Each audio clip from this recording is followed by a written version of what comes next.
What is going on, boys and girls of YouTube? Finishing up the top 5 series. Top 5 gods to play in each role. You guys have already watched them. You guys seen them. You guys already know what's going on. It's that simple. We're going to do solos. It is the last on our list. Solo lane is awesome right now because everyone wants to play a lot of stuff, but and wants to get away from those old picks that have been good for years. But guess what? Those old picks are still good. Auto attack solos didn't take over the meta like I think some people maybe not anticipated it, but the entire big patch was leading towards, hey, this could happen, so people wanted it to happen to change things up. It's not what happened. Most of the same picks are still very, very strong. In comp, you're seeing a handful of solos banned and you're seeing a wide variety of solos picked. In casuals and ranked, it's a little more dumbed down still because there's some gods that are just very, very specific when you aren't in a everyone in comms environment. Let's go ahead and jump into it. Knock out this top 5, knock out these solo laners. So number 5 on our list is not a warrior, actually. 5 on our list is a guardian. It is Cerberus. Cerberus doing very well, especially in the low and mid levels, because people don't know how to deal with Cerberus's passive. Cerberus passive is you steal healing from enemies. A lot of these solo laners are running sustain in some way, shape, or form and healing a lot. You've got Wukong's building lifesteal. You've got just your general warriors that are still building like a warrior's act, getting a little bit of healing. You've got the ones that are just sustaining, get a lot of healing, and Cerb just does well into that. You have good clear and good poke out of your 2 and your 1 combos. So you're stealing protections, you are slowing them, you're just doing a lot of consistent damage. You pair that with the ability to stun for almost 2 seconds with a big burst of damage that is hitting 3 times. It's pretty ridiculous. Oh, sorry, 4 times. So you get the 4 stuns. Combo's ridiculous. You have a massive ultimate that is amazing for diving. Also gives you CC immunity, which is very valuable. We talked about that with the hunters and a bunch of the other damage rolls. Then you have your movement ability in your 3, which is also your sustain in the lane in the early games.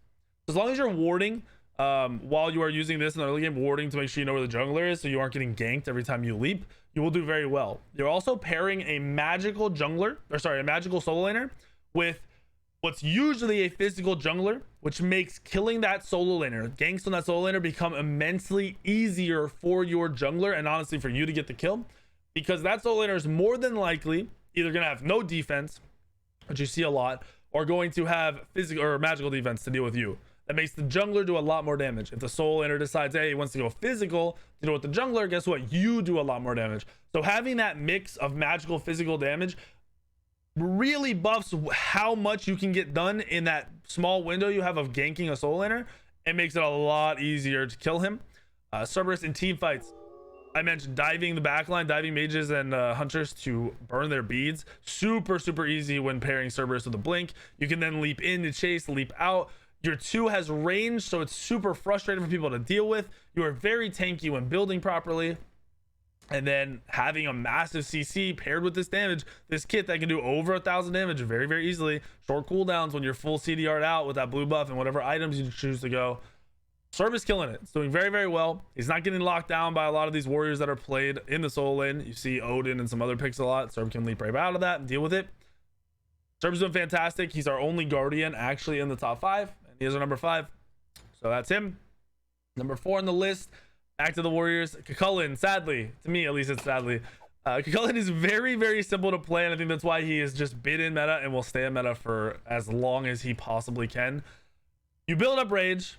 The hardest part of him for your average level player is dealing with rage and managing your rage and transforming when you want and holding onto that rage so you can transform as soon as a team fight starts or a gank's coming, because that is the big part of your kit. If you're able to combo your regular abilities, you're able to get an ult off, a 1 off, do some damage, and then you transform and you're able to do your abilities while in the transformation stage of him, or transformation passive, you'll kill everybody. You will win 1v2s over and over again because you have that many abilities. You're healing for that much damage, you're doing that much AoE damage, you have CC immunity, you have CC in your kit, you have everything you need to be a massive 1v2 warrior, and that hasn't changed. Nothing changed in the last patches. He's still doing very well. Practice managing your rage. Understand how the rage works. Realize you build more rage if your abilities hit more targets. If they hit more gods, they'll build up faster as well.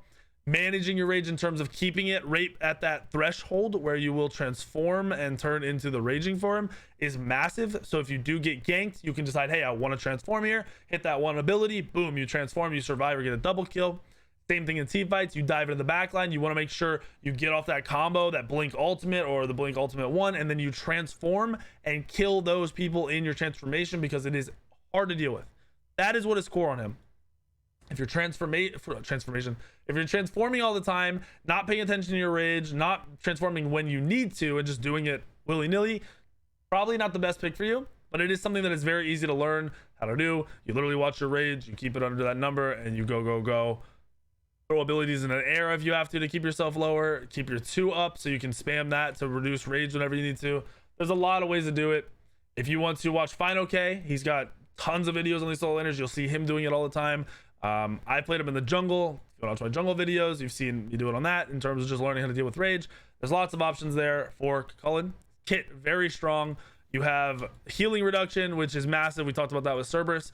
High damage, good AoE damage out of the 2, out of the 1, out of the 3, knock up, and more AoE damage out of the ultimate. Then on the flip side, when you're transformed, you have AoE damage out of the ultimate again. You've got a push CC damage out of your 3 in the transformation, and then your 1 is that root, which sets up your team and sets yourself up to do a lot of damage.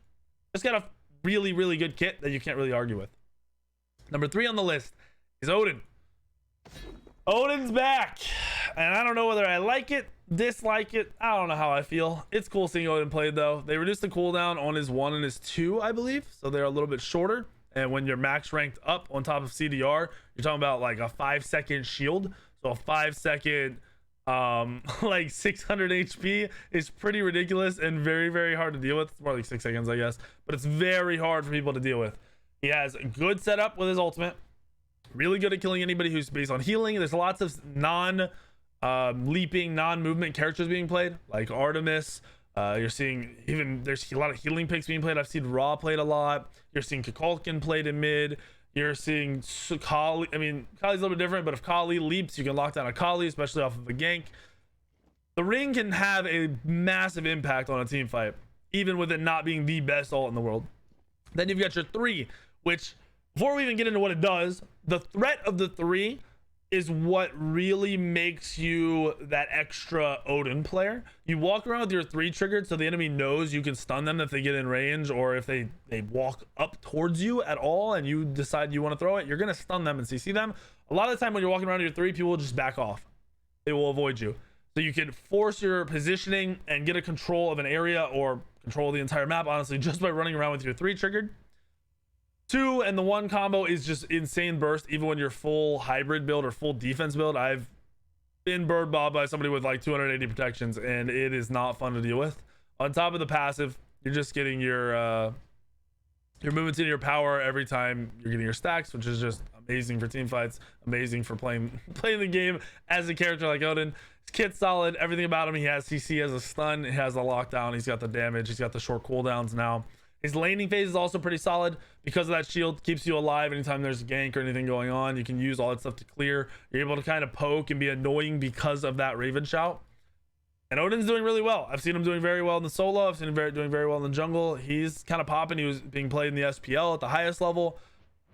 He's good. And I think it's the fact that he has these 2 abilities to frustrate and be annoying and do a little bit of damage, while having these 2 to move and stay alive and do damage whenever it's necessary. His kit's really just popping right now. It's flowing. It's doing very well. You're seeing even more hybrid items being buffed in this next patch coming. So I can only imagine that keeps Odin in this position or even higher. Number 3 on our list, I believe. Yeah, number 3 on our list. Number 2 on our list, still King Arthur. Even with nerfs and changes, you can't end King Arthur. Too many abilities, too much CC. You got cripples, you've got double ultimates, you have the upgraded ult where you take him up in the air doing over half of someone's HP, even with full defense build. You are building extremely tanky on King Arthur and not being able to be stopped. Your damage is still high, your movement is still ridiculous. It's a lot of effort and time and resources that have to be thrown into you to even try to stop you in a team fight. So you're not a priority target. You get to kind of do what you want and be as annoying as you want. That just hasn't changed. They just nerfed a bunch of his abilities and nothing changed whatsoever. He is doing very well. If you understand how to sync and synergize and use an ability in auto and use an ability in auto and keep your positioning on people, you can play King Arthur. It's not the easiest thing. He's not a button mashing character. I think that, or god, that's where people get the most lost.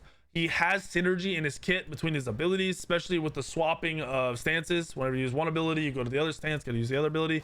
There's really good flow between those abilities when you learn them and you use them properly. And he just has one of the most potent dives in your face for an extended period of time. If a team fight is 5 seconds to 30 seconds, King Arthur doesn't stop using his abilities. He's never has downtime during that situation, and that's what makes him so freaking valuable. How much else to say about King Arthur? We've said how good he is for the last 8 years. Not really 8 years. We're like 2 years in a row of him just being 3 years of him being unstoppable. I feel like maybe not 3, maybe it's 2. I don't know. He's cracked. Play him. He's number 2 on our list. Number 1 on our list. This is very specific to casuals and ranked. This might not be as prominent in like SPL. You might not see it much, if at all.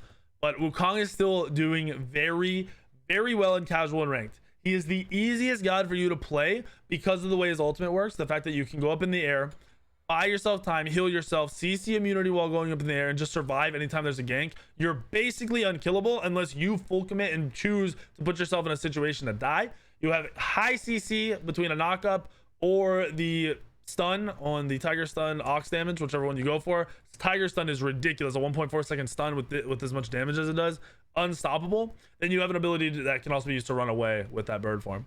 You have your slow, AoE slow, great at diving, and you've got a ton of damage coming out of your 1 at the same time, as well as your 2, as well as your 3.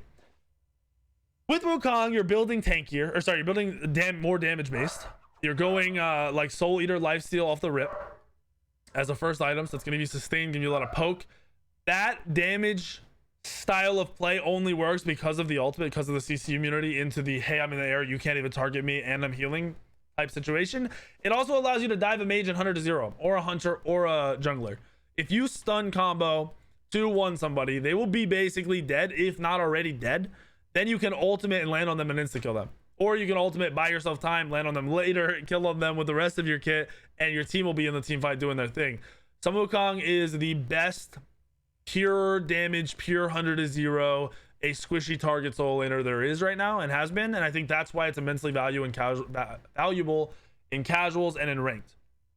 With that being the playstyle in casuals and ranked, you can determine the pace of your team fights and the pace of your game from that soul lane a lot easier than some of these other roles where, say King Arthur, where you're being very annoying and you are doing good damage and you are killing people, but you're super tanky. You aren't the 100% win condition unless you have a massive lead. Wukong doesn't need a massive lead. If Wukong is on par with whoever's the highest in the game or the other soul laner, he can 100 to 0 squishies, and there isn't much they can do about it, because if they're wasting actives to survive, they will then die off of one ability from the jungler, and the game is virtually over at that point, because the jungler is already paired with the soul laner in the backline, got a kill, and they're going to that next target, who is now enemy number 1, and they're going to be full focus and die off of the next rotation of abilities. I love that about Sun Wukong. I think the fact that it's clear is easy to use and safe with that cudgel, because you pretty much just cudgel and a full clears, makes it so even your laning phase doesn't have many struggles. And that's one beginning, like early reason in the fight and in the game, and for new players why you should be playing some Wukong. And then an end team fight late game reason is, like I said, you're diving, doing very well, very safe. I love Wukong. I like when my soul laners might not be the best players that are playing Wukong. It makes them look a whole lot better than they actually are. And then if you are a decent or a good player, you can do wonders diving with Wukong. So Wukong is number 1 on our list. That is our list of top 5 junglers. I think I said junglers a couple times. I meant solo laners. Sorry. That is our list of top 5 solo laners. Why Wukong is number 1 on our solo lane list. Why you should be playing him. All of these, there's so many picks you can play that are still valuable, but these are the top 5 that are doing very, very well, and you should be playing. I hope you guys like this video.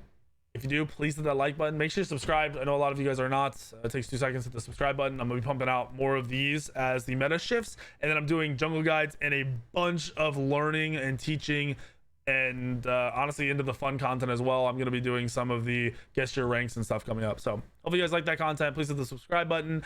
Watch the videos. See you guys in the video later today, later tomorrow, and the next day.